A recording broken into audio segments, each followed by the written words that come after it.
Hello friends, नमस्कार। कैसे हैं आप सभी लोग? आशा करती हूँ आप सभी सब बिल्कुल ठीक होंगे। मैं भी बिल्कुल ठीक हूँ। और आज है हमारे वहाँ भागवत आज से स्टार्ट है, तो मैं वहीं जा रही हूँ। अभी होगी पहले कलश यात्रा, उसके बाद फिर भागवत स्टार्ट होगी। मैं फिर आपको उसका वीडियो दिखाऊँगी।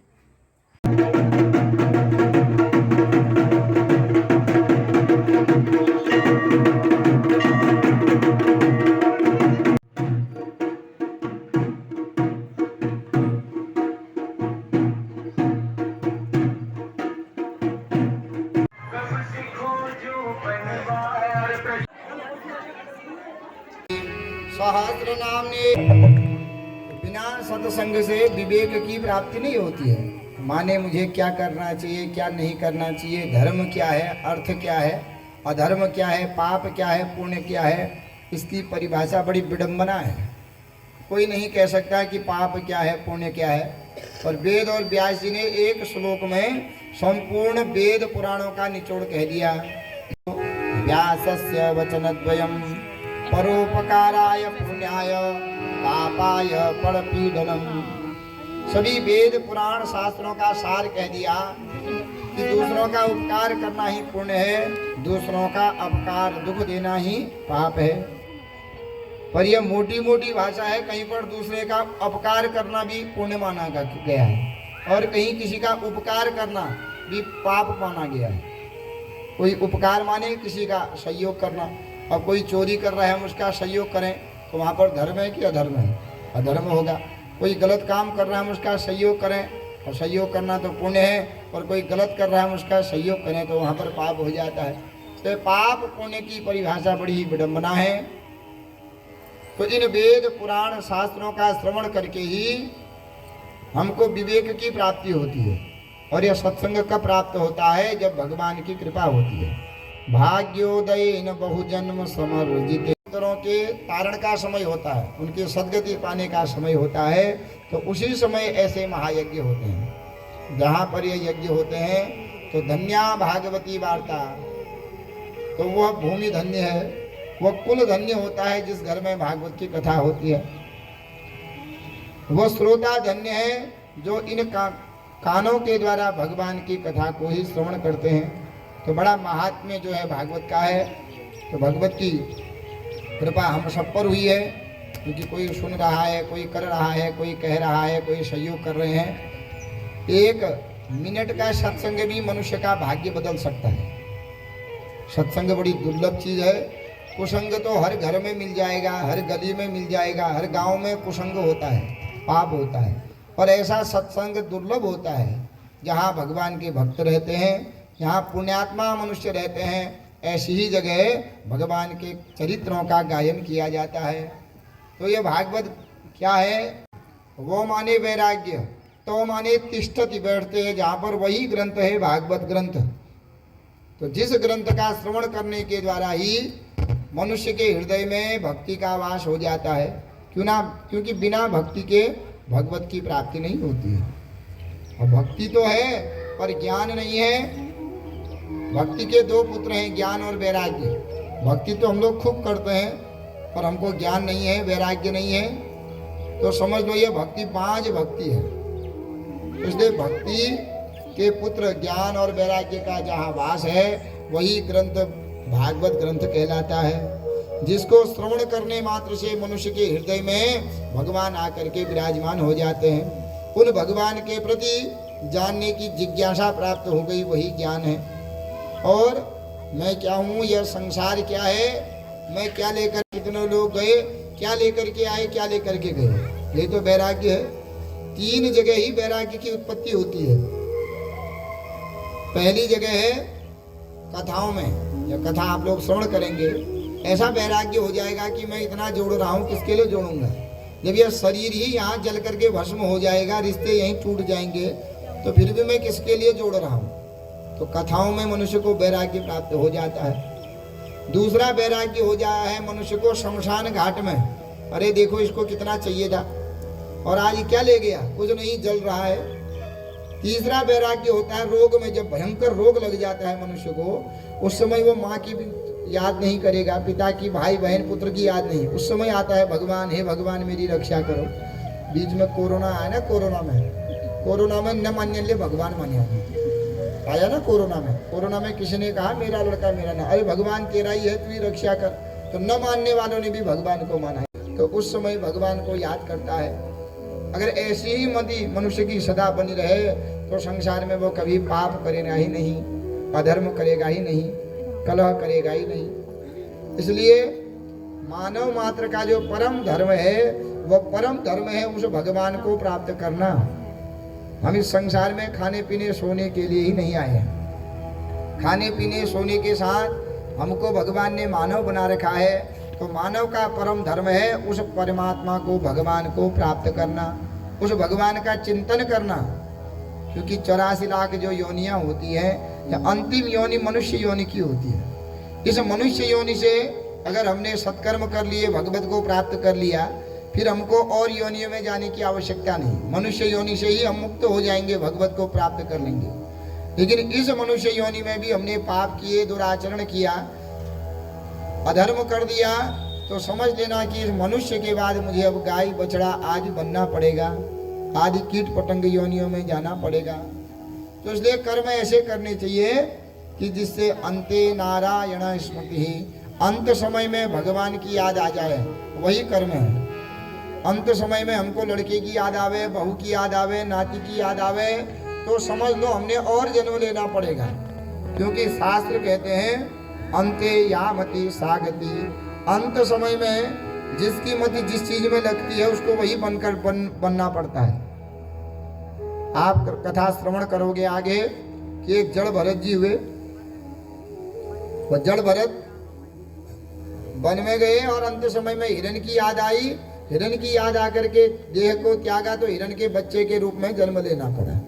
इसलिए अंत समय में भगवत की याद आ जावे, भगवान का नाम आ जावे, तो यही मानव मात्र का परम धर्म है। तुलसीदास जी भी कहते हैं कि जन्म जन्म अंत समय में भगवान की याद आ जावे, वाणी के द्वारा भगवान का नाम आ जावे, कानों के द्वारा भगवान का की कथा आ जावे या नाम सुनने को मिल जावे, समझ लेना चाहिए कि अब मेरा मानव जीवन सफल हो चुका है, अब मुझे अन्य योनियों में नहीं जाना पड़े। इसलिए ऐसे कर्म करने चाहिए कि जिससे अंते नारायण स्मृति, अंत समय में भगवान की याद आ जावे। अब प्रयोग श्रवण करेंगे कि पहले ये 4 श्लोकों में यही देवी श्रीमद् भागवत ब्रह्मा जी, भगवान विष्णु ने अपने मुख से ब्रह्मा जी से कहा, ब्रह्मा जी ने वही 4 श्लोक नारद जी को बताए। नारद जी ने यही 4 श्लोक, जब वेद व्यास जी बड़े दुखित थे अपने सम्याप्रास आश्रम में, एक पुत्र जन्म लेते ही चला गया वन में, उस पुत्र की ममता में डूब रहे थे, तो उनके दुख को दूर करने के लिए ही नारद जी ने भगवान वेद व्यास को बताए। और वेद व्यास ने अपनी बुद्धि के अनुसार, अपनी मति के अनुसार उन्हीं 4 श्लोकों की व्याख्या करके 18,000 श्लोक, 335 अध्याय और जो है 12 स्कंदमय श्रीमद् भागवत लिख करके तैयार कर दी। इसलिए भगवता प्रोक्तम, भगवान के द्वारा जो कहा गया है, जिसमें धर्म की व्याख्या की गई है, जिसको श्रवण करके मनुष्य जान सकता है कि धर्म क्या है, अधर्म क्या है, मानव जीवन का परम धर्म क्या है, संसार में हमने कैसे रहना चाहिए, क्या करना चाहिए, क्या नहीं करना चाहिए, इसमें जिसका विवेचन किया गया है वही भागवत है। तो वे विश्वोत्पत्त्यादि हेतवे तापत्रय विनाशाय श्री कृष्णाय वयं नमः। भगवान कैसे हैं? सत्य चित आनंद स्वरूप, सत्य चित और आनंद का जो इनका रूप है। सत्य माने होता है जो सत्य, असत्य और सत्य में क्या अंतर है कि सत्य जो तीनों कालों में एक समान रहता है, न कभी घटता है न कभी बढ़ता है, उसे कहते हैं सत्य। भगवान भूतकाल में भी थे, जब हम नहीं थे तब भी वही भगवान थे, हम हैं फिर भी वही भगवान है, हम नहीं रहेंगे भविष्य में फिर भी वही भगवान है रहेंगे। तो तीनों कालों में जो कभी न मिटने वाले सनातन जो सदा एक समान रहते हैं उनको सत्य कहते हैं। तो भगवान वही सत्य के स्वरूप हैं। चित माने कहते हैं प्रकाश। हमको कोई भी कार्य करें प्रकाश की आवश्यकता चाहिए, दूसरे की आवश्यकता चाहिए। और भगवान कैसे हैं? स्वयं प्रकाशाय, उनको किसी दूसरे की आवश्यकता नहीं चाहिए।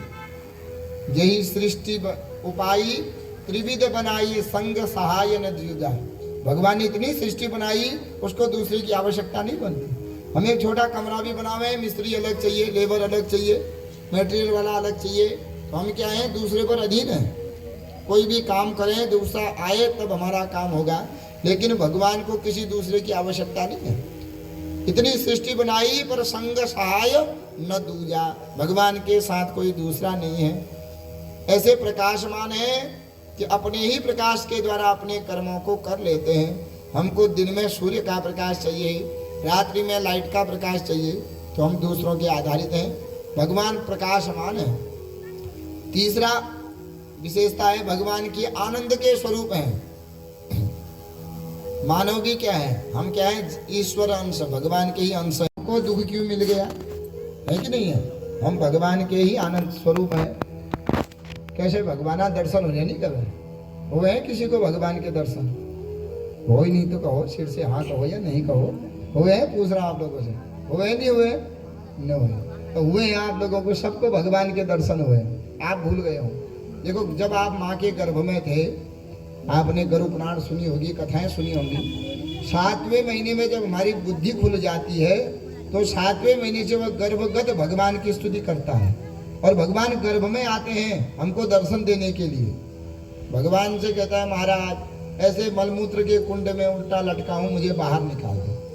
भगवान कहते हैं, देखो जीव और भगवान का गर्भ में, माँ के गर्भ में भगवान जीव को दर्शन देने आता है।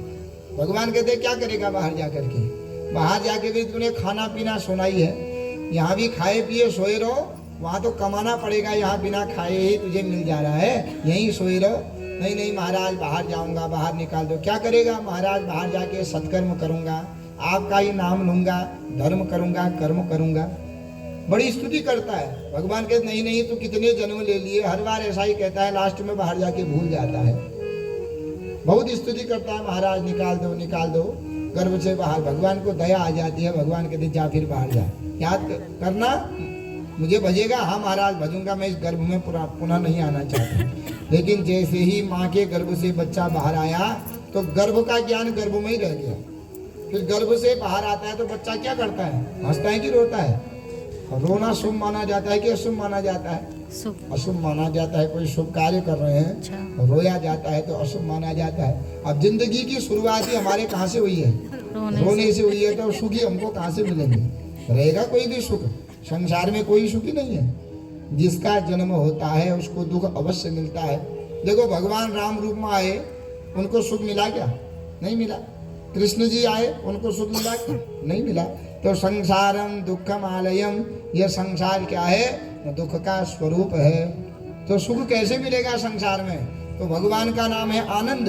यह संसार बनाया भगवान ने, जब संसार बनाई, वस्तुएं बनाई, तो सब चीजें मनुष्यों को बांट दी, संसार में बांट दी, पर एक चीज बनाई, अपने पांव के नीचे दबा दी। लक्ष्मी जी देखी रही, महाराज आपने जितनी भी भोग की वस्तुएं बनाई, अन्न बनाया, जल बनाया, प्रकाश बनाया, फल बनाए, फूल बनाए, जो भी बनाया सब बांट दिया, पर ये आपने पांव के नीचे क्या दबा दिया? आपने दिखाओ। तो भगवान कहते लक्ष्मी कुछ नहीं दबाया मैंने।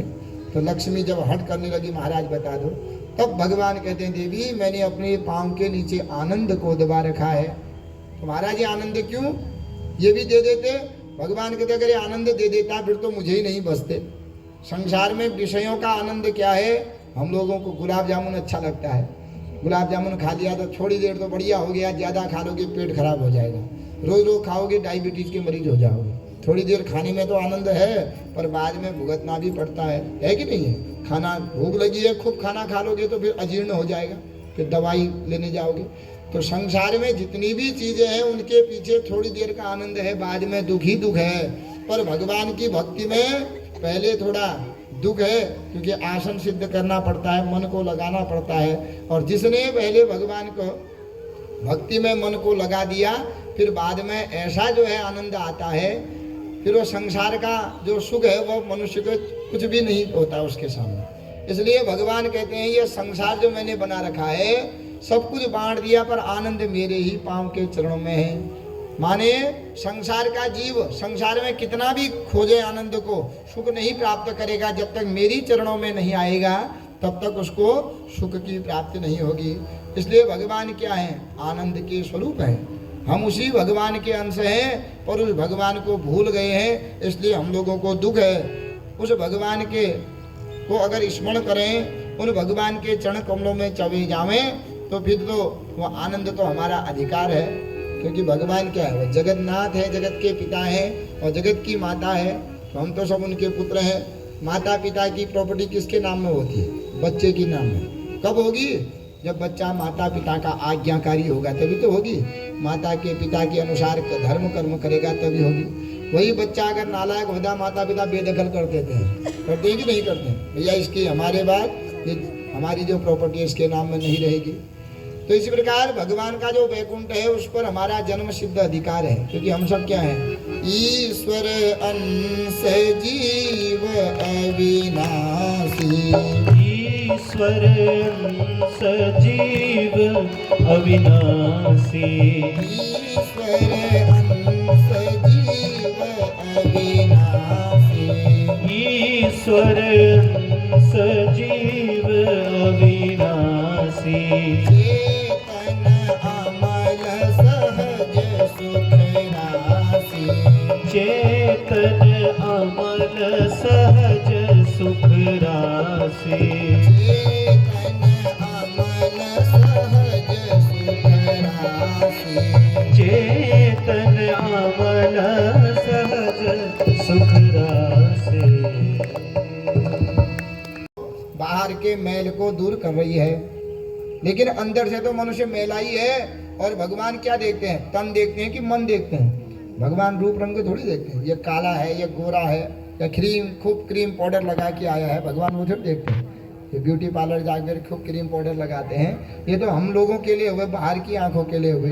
लेकिन भगवान ये बाहर का शरीर नहीं देखते। भगवान उसका मन देखते हैं कि इसका मन कैसा है, सबरी कैसे थी। भगवान अगर तन देखने वाले होते, जाति देखने वाले होते, तो भगवान सबरी के घर जाते क्या? सबरी के जूठे बेर खाते क्या? भगवान तन नहीं देखते, भगवान क्या देखते हैं? मन देखते हैं। पर मन में हमारे विकार हैं, खूब काम क्रोध लोभ आदि विकार हैं, तो भगवान आकर के भी चले जाते हैं।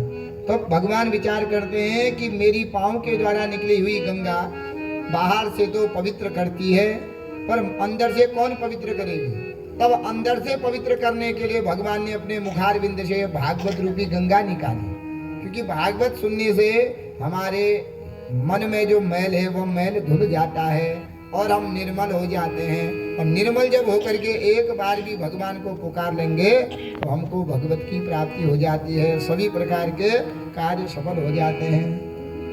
बोलो सच्चिदानंद भगवान की जय। तो इस प्रकार दैहिक दैविक भौतिक तापा।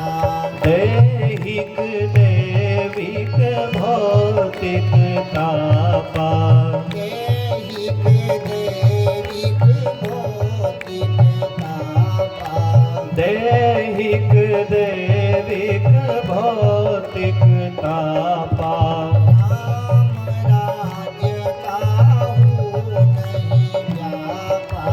राम राज्य काहू नहीं व्यापा।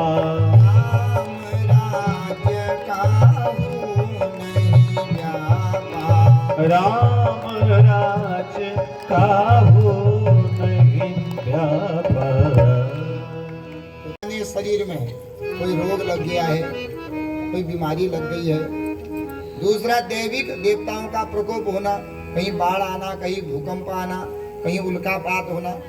और तीसरा होता है भौतिक, माने समाज के द्वारा किसी ने अच्छा कह दिया तो एकदम हम लोग स्वर्ग पहुंच गए, किसी ने दो शब्द बुरे कह दिए तो हम लोग एकदम 3 दिन तक नींद नहीं आई, खाना नहीं खाया।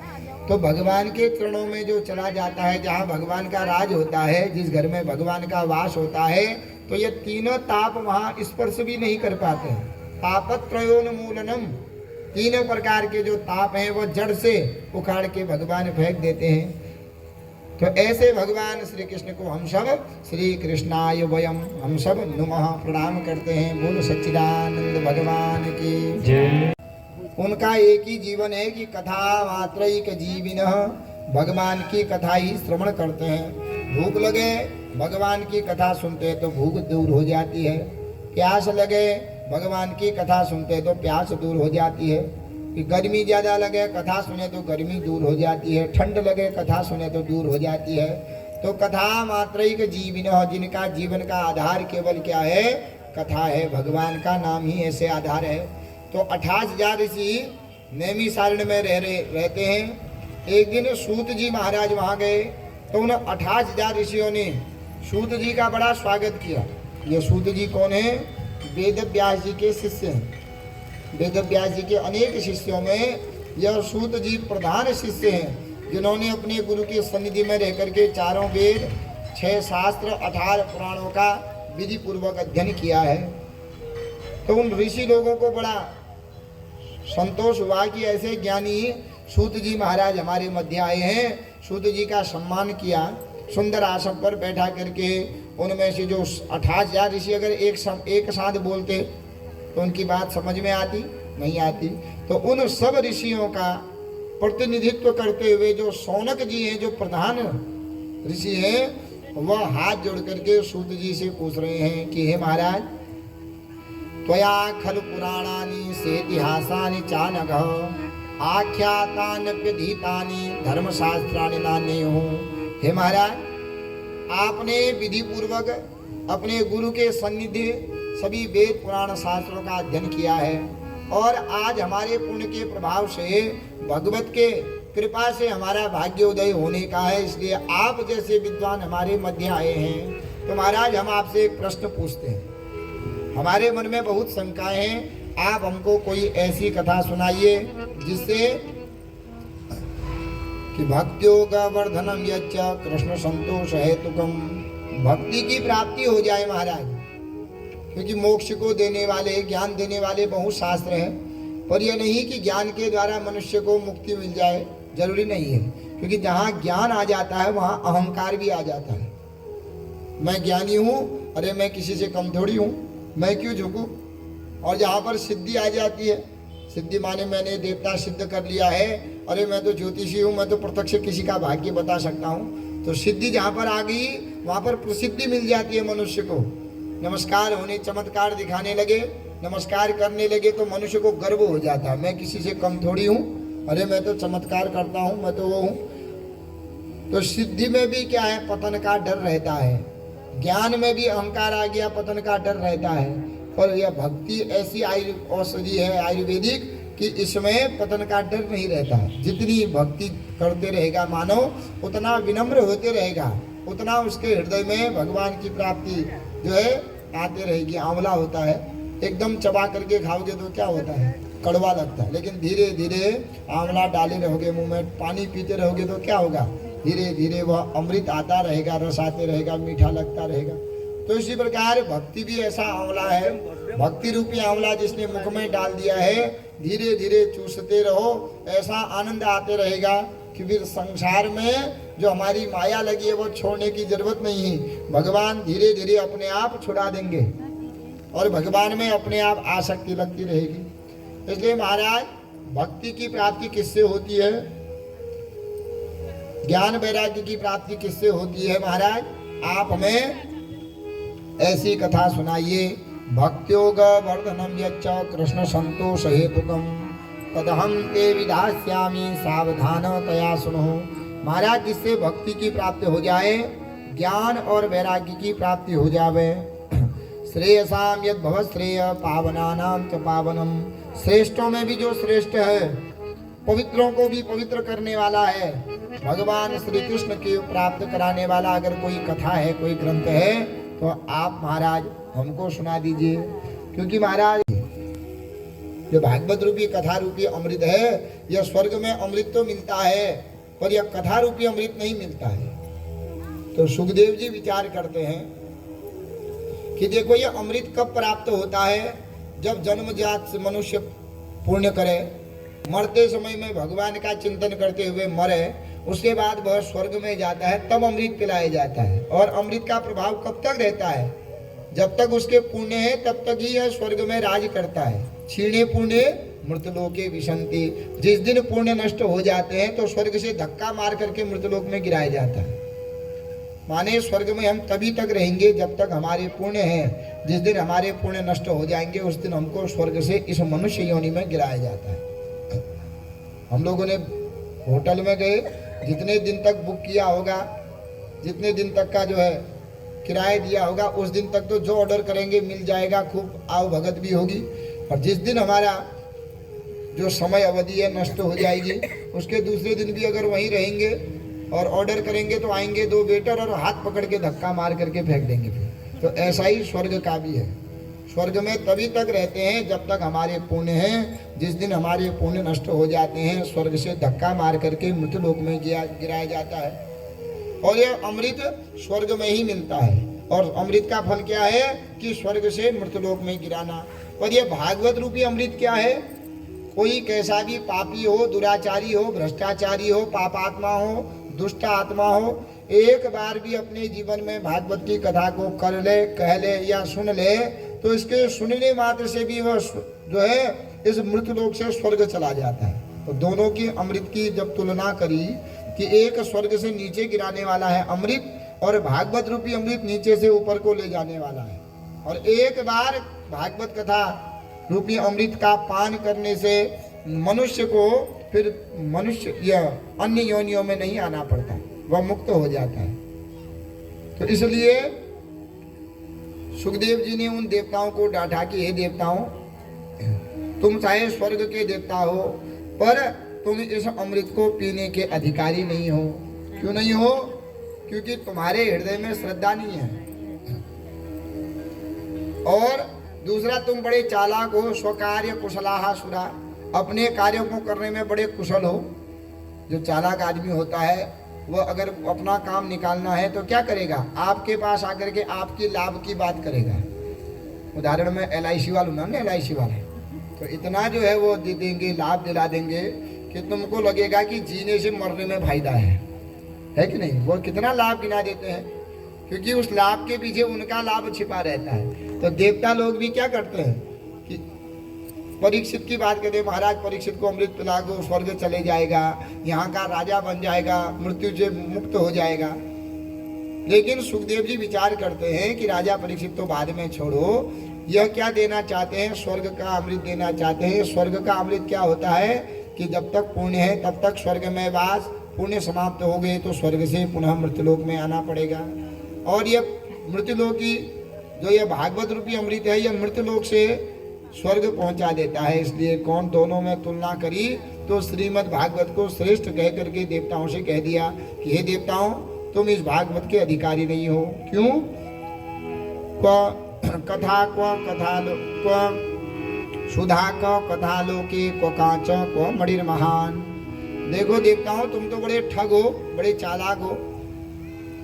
चालाक क्या है महाराज? इस भागवत के बदले में आपको अमृत दे रहे हैं। तो सुखदेव जी कहते हैं देखो, तुम्हारा जो अमृत है ये कांच के टुकड़े का समान है, शीशे का टुकड़ा है, और मेरा जो भागवत है वो मणि के समान है। और ये कांच को दे करके आप मणि लेना चाहते हो, तुम इसके अधिकारी नहीं हो।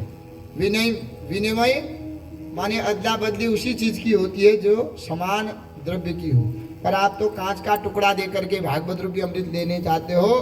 तो यहाँ से चले जाओ, मैं तुमको भागवत नहीं सुनाऊंगा। तो देवताओं को डांट करके जब भगा दिया, देवता रोते रोते ब्रह्मलोक में ब्रह्मा जी के पास गए। महाराज ये भागवत है क्या? जो अमृत के बदले में भी हमको नहीं मिल रहा है, महाराज ये भागवत है क्या?